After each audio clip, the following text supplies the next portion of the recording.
Hi, I'm Doris Riley. I live next door to Norman and Judith.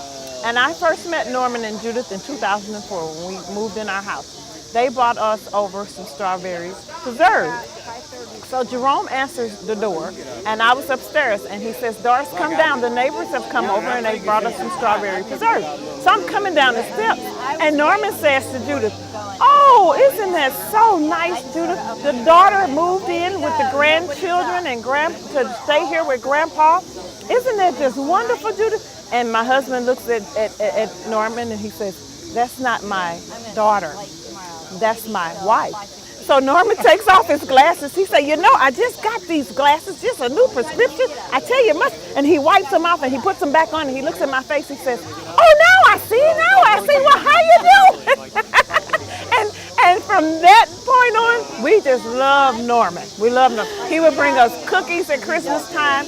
We would take them to the airport when they were going out of town. And we just love Norman. We just love Norman and Judith. And I mean, he just was a joy to know.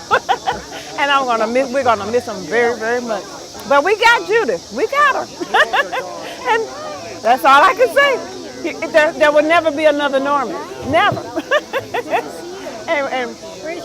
and that's it.